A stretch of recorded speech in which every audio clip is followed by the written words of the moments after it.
Et salut Picsou et bienvenue dans cette nouvelle vidéo, le troisième épisode du blog concernant mes Iridomyrmex purpureus. Alors, la petite fondation se passe très très bien. Vous voyez que, si vous vous rappelez ici, je sais même pas si j'avais encore la pierre, j'avais pas assez de gravier, donc j'avais retrouvé des graviers, je me dis bien. Donc j'ai un petit peu amélioré ça, j'ai mis deux ardoises et des petites gamelles un peu partout. Donc sinon, tout se passe très bien. Désolé pour le bruit des cochons qui boivent, je ne sais pas si vous l'entendrez. Donc comme on voit, le couvain se développe très bien. J'ai eu demi-douzaine de naissances, je dirais. Donc, comme vous voyez ici, il y a un petit peu plus de monde. Je ne sais plus si je l'avais dit dans la dernière vidéo, je crois pas, mais j'avais eu quelques petites mortes. Donc des fourmis qui s'étaient fait tuer, tout simplement. Elles s'étaient fait tuer ou en tout cas, peut-être qu'elles étaient mortes de, entre guillemets, vieillesse, en se disant que c'était la première génération. Mais en tout cas, elles s'étaient fait démembrer, donc voilà, gratos. Mais donc voilà, la reine s'est arrêtée de pondre, ce qui est normal, puisqu'en fait, elle est en diapause, étant donné que les Iridomyrmex viennent d'Australie. Australie, c'est l'hémisphère sud, et donc là, à part si vous êtes platiste, je vous apprends rien, les saisons sont inversées. Donc ici, elle fait une diapause. Je sais pas la descendre très froid, enfin à des températures très froides. Bon, elle est à une vingtaine de degrés. Je devrais normalement essayer de flirter avec les 17, mais j'y arrive pas parce que voilà, je le mets pas dans ma cave non plus. Et, donc, euh, donc voilà. Alors la fourmi est toujours, enfin l'espèce est toujours aussi agressive. Pour l'instant, elles sont très calmes là. Là, on voit qu'il n'y a pas il y a pas beaucoup de mouvement. On voit un petit acarien ici, un petit acarien. Donc j'en ai un peu partout. Je ne sais pas s'ils sont, je ne sais pas les voir. J'en ai un peu dans toutes mes colonies. J'ai des colamboles. Ça, j'en ai vraiment pas mal. Mais cette petite acarien-là, c'est pas un colambole, je crois en tout cas. Donc ça, voilà, ça me fait réfléchir au fait que je dois acheter du Taurus et traiter un peu toutes mes fondations et colonies. Par exemple, j'ai aucun acarien dans ma enfin dans ma seule, on va dire, colonie de Camponotus nicobarensis. Par contre, j'ai des acariens, surtout chez mes Lasus niger. J'en ai ici du coup, je viens de le voir. J'en ai pas chez mes maculatus. Je n'en ai pas chez mes Formica rufibarbis. Mais enfin voilà, je vais pas vous faire toute la liste, mais on va dire, dans la moitié des colonies environ, ou fondations plutôt. Donc, euh, donc voilà, c'est pas inquiétant, mais je vais devoir traiter ça. Alors, je sais plus si je l'avais dit, donc cette fondation vient de chez Esprit Fourmi, et donc il met toujours un petit bout, comme un petit papier, un peu de sparadrap comme ça à l'entrée. Je sais pas trop à quoi ça sert. Ici, ça n'embête pas l'espèce, donc elle passe sans problème. Par contre, chez mes maculatus, je l'ai retirée après une semaine environ parce qu'elles se prenaient dedans, donc on voyait que leurs pattes étaient accrochées, donc elles s'excitaient, elles allaient dans tous les sens. Donc si quelqu'un a l'explication de l'utilité de ceci, eh ben, je suis preneur. Je pose juste un truc parce que, voilà, c'est couvert quand même, parce que le chat veut monter sur la table. Donc, sinon, quelque chose à dire, en fait, je pensais que les larves de moustiques comme ça avaient énormément de succès, alors elles en ont, mais je viens de voir ici qu'il y a un petit dépôt. Il y a un petit dépôt. Alors, il n'y a pas tout, hein, mais je crois bien que ce soit. Ouais, c'est bien des larves de moustiques. Elles en mangent beaucoup. C'est la seule fondation qui en mange beaucoup. Donc, ici, j'avais mis un beau petit monticule. Elles ont mangé une partie, mais elles ont aussi rejeté une autre partie. Donc, je ne sais pas trop pourquoi, mais elles avaient l'air de vraiment apprécier ça. Après, elles ont consommé plus que ce qu'elles ont jeté par rapport à ce qu'il y avait à la base, mais c'était je comptais parler de ça, mais je viens de constater, juste en ouvrant le couvercle, que ce n'est pas un succès à 100% de réussite. Alors, je vais à l'avenir acheter comment dire, je vais acheter des périphériques pour toutes mes espèces, mais pour celle-ci, je crois que je vais garder le couvercle, justement parce que mes chats sont assez curieuses. Donc c'est bien d'être curieuse, mais bon voilà, si elle arrive à mettre sa tête comme ça et qu'elle se fait attaquer par les Iridomyrmex, elle va passer un sale quart d'heure parce que oui, j'ai été mordu J'en ai fait l'expérience de manière non volontaire, je tiens à le préciser. Donc ça fait quand même relativement mal quand on voit la taille de la fourmi. Franchement, on le sent, c'est un bon petit pincement. Donc ça va, mais je crois que si vous en avez une cinquantaine sur là, je crois que ça fait mal.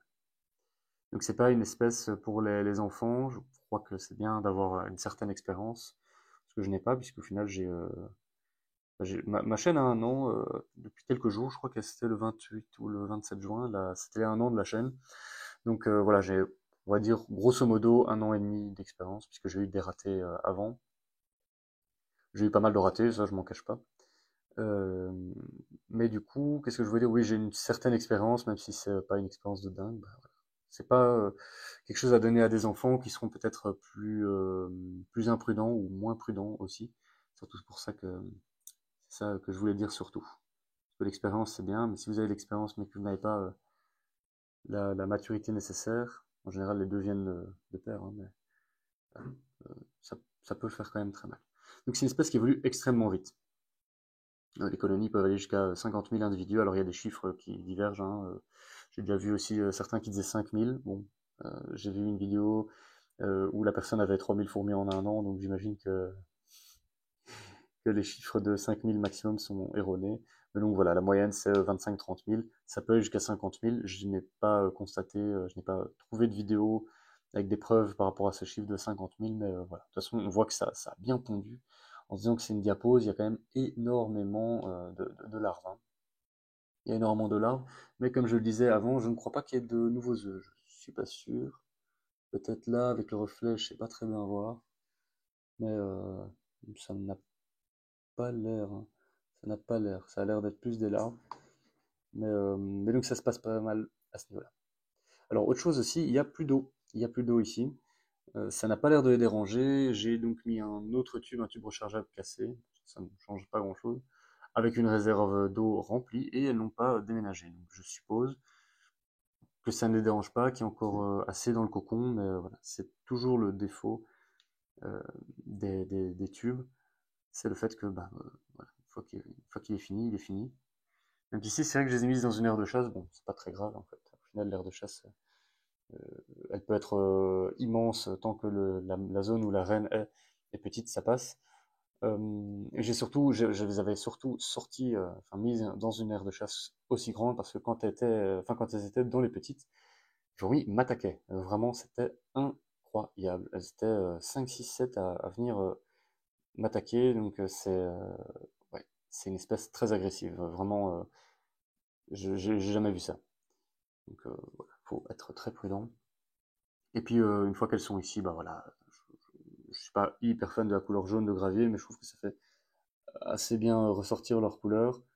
Et, euh, et donc, voilà, je me suis dit que vu que je les avais, hop, je les ai mis. Et voilà, je suis assez satisfait du résultat de l'aire de chasse qui n'est pas magnifique, hein, c'est du truc vite fait, hein, c'est vraiment du vite fait. Bon, c'est c'est pas, je vais pas me prendre la tête pour l'instant à faire de beaux setups, étant donné que bah, ici je crois que ce sera le setup définitif, en tout cas au niveau de l'aire de chasse.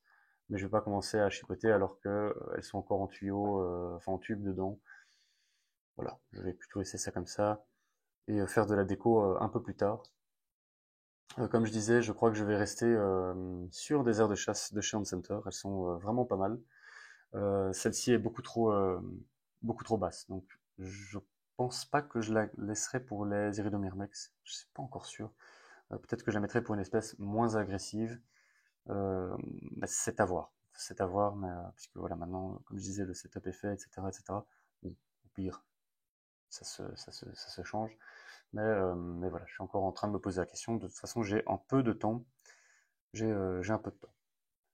Donc, ce que je voulais dire aussi, donc j'y suis, c'est que toutes les espèces évoluent bien, mais pas de manière incroyable, incroyable. Donc, je fais une vidéo par semaine, je me tiens à ça. Peut-être qu'à un moment ou à un autre, je ferai des pauses parce que je n'aurai pas grand-chose à montrer de nouveau. Ça, c'est le problème quand on a aussi peu d'espèces. Je le dis entre guillemets parce qu'au final, oula, j'ai tapé dans le micro, sorry.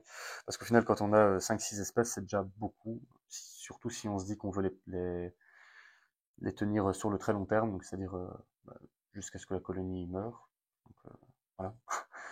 Parce que c'est vrai que sur YouTube, il y a beaucoup de gens qui ont beaucoup de colonies, mais voilà, si vous avez 15-20 colonies différentes, et qu'elles arrivent toutes à maturité avec 10-15 000 ouvrières chacune, je sais pas comment vous faites, à part si vous avez des pièces, des pièces dédiées, comme, euh, comme Viking Hans, qui a une pièce dédiée à ça, il a de la chance. Donc lui, il peut clairement se le permettre. Moi, j'ai une étagère pour l'instant. Voilà, ça, ça va pas le faire. Sur le très long terme, ça va pas le faire. Donc voilà. Après, je compte déménager dans les quelques années à venir, donc consacrer un peu plus de place, si possible, à mes colonies, mais je dois me limiter en termes de place, puisque bon, bah, Madame est très gentille déjà de tolérer les fourmis, en plus de tolérer les blattes. D'ailleurs, les blattes, ça marche, ça va très bien. Elles sont en train de pondre, hein, donc elles ont les premiers œtèques. Je vous montrerai ça peut-être à l'occasion d'ailleurs. Mais voilà, tout ça pour dire que ici ça va bien, ça se développe pas mal. L'avantage en fait d'avoir cette fourmi, cette espèce, c'est que je vais pouvoir vous créer pas mal de contenu pendant l'hiver, vu qu'elle va évoluer surtout pendant l'hiver en Europe. Bah, ça me permettra de faire du contenu sur elle. Donc ça aussi c'est vraiment pas mal. Je pense aussi au Maculatus que je laisserai en petite pause, en pause hivernale. Euh, donc ça me permettra aussi de vous faire un suivi pendant l'hiver. Mais voilà, ici je devrais les chauffer vraiment fort fort pendant l'hiver, donc ça changera un peu et on verra vraiment le résultat de la chauffe. C'est quelque chose qui m'intrigue. J'ai vraiment envie de voir le résultat. Je vais la chauffer à 29-30 degrés, peut-être un peu plus que 30. Je verrai un peu les températures qu'il y a en Australie, mais en tout cas, voilà, j'ai vraiment envie de voir le résultat. Parce que c'est une espèce qui évolue extrêmement vite, plus que les maculatus, plus que les nicobarensis. Donc voilà, c'est une espèce qui est clairement très prolifique en termes d'évolution. Bon écoutez, voilà, c'est une vidéo assez courte parce que j'ai pas 1000 choses à vous montrer pour l'instant.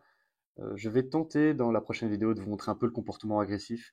Ce serait intéressant en essayant de ne pas me faire mordre. Mais voilà, c'est une de mes espèces préférées. Quand je la filme, peut-être pas parce que je monte pas le côté agressif, parce qu'il faudrait que je prépare un peu plus le tournage, on va dire, de la vidéo. Mais c'est une espèce que j'adore observer, j'adore toutes les observer. En général, j'ai vraiment pris des espèces que j'aime et que je veux garder sur le long terme. Ah là là, il y a des œufs encore. Donc elle est encore pondue. Ça, c'est pas mal à savoir. Donc elle pond quand même en diapose. Pourtant, il fait 19 degrés dans la pièce où elles sont. Donc je crois que j'avais dit 20. Ici, dans la pièce actuellement, il fait 21 degrés, sans chauffage, donc c'est quand même pas mal. Donc voilà, je ne vais pas aérer ma maison pour descendre en dessous. Voilà, donc je suis coincé par les températures.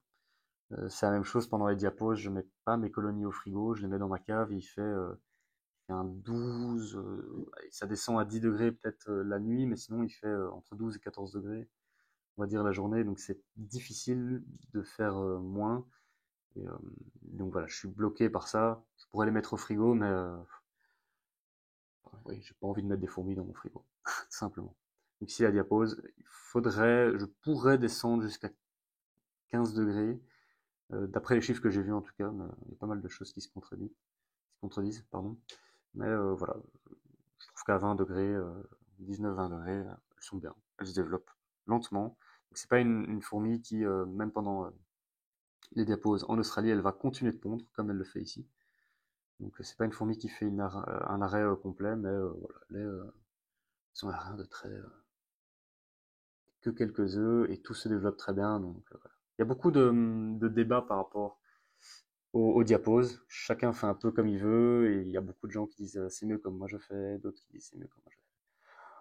Moi, ce que j'ai à dire là-dessus, c'est faites comme vous pensez et voilà, si vous avez des échecs, bah, oui, c'est dommage, mais au moins c'est comme ça qu'on apprend. Moi, on m'avait dit les formica, si t'as pas une diapose à moins de 5 degrés, elles vont toutes mourir. Bah, j'ai eu aucune perte. Euh, j'ai eu aucune perte. Donc voilà, peut-être que ça me servira de leçon et que l'année prochaine, vers mars, fin mars, je ferai une vidéo en disant merde, j'étais trop con, j'ai tué ma colonie parce que j'ai pas fait une diapose très froide, mais voilà. C'est vrai que c'est mieux si c'est très froid, mais les Dasus aussi, hein, on avait dit si elles vont toutes mourir si tu fais pas une diapose froide, aucune perte non plus pendant la diapose. et aucune ponte. Donc voilà, c'est pas, elles n'ont pas été déréglées non plus. Euh, la, la, comment dire, la Lasus a mis un peu de temps à démarrer par contre. Ça c'est quelque chose que j'ai remarqué, elle a mis du temps à redémarrer après la diapose, par rapport à la Formica qui a pondu vraiment en sortie de diapose directement. Donc voilà, mais je ferai sûrement une vidéo sur les Lasus parce que ça fait très très longtemps que j'en ai fait, que j'en ai pas fait. Ouais, c'est parce que ça, il y a un peu moins de succès aussi. C'est une espèce beaucoup plus classique, donc elle a moins de succès. Mais c'est quand même une espèce que je trouve intéressante, qui a un très bon recrutement quand il y a de la nourriture. Donc voilà, c'est aussi une fourmi qui est très chouette à observer, plus que ce qu'on croit en tout cas. Écoutez, Picsou, on s'arrête là, prise en one shot, 15 minutes 40. Euh, voilà, je crois que j'ai rien à dire de plus. De toute façon, si vous avez des questions concernant l'espèce, bah, vous pouvez toujours me les poser dans les commentaires. J'essaierai d'y répondre puisque j'ai pas encore une expérience folle. Hein. Je l'ai depuis un mois et demi, 2 mois, je crois. Mais bon, voilà, on sait jamais. Je ferai peut-être une fiche d'élevage d'ici à un an, quelque chose comme ça, quand j'aurai fait toutes les saisons, enfin, ou du coup, une année complète, peut-être, étant donné que j'en ai pas trouvé sur Internet. Pourquoi pas. Sinon, si vous avez, enfin, je ferai pas de fiche d'élevage sur les Lasus, les Nessors. Il y en a qui ont fait ça très bien, qui ont fait ça d'une manière dont, enfin, je pourrais pas faire mieux. Donc, je vous invite à taper juste ça sur YouTube, sur Internet, sur ChatGPT, et vous allez voir que vous avez des super chouettes fiches d'élevage. Mais le mieux, c'est les fiches d'élevage qu'on se fait à soi-même, tout de même. Bon voilà, j'ai assez parlé. Je vous souhaite une excellente journée, Picsou. Prenez bien soin de vous, et à très bientôt. Salut! Cliquez, cliquez, bande, laissez les commentaires, bande de cliquez.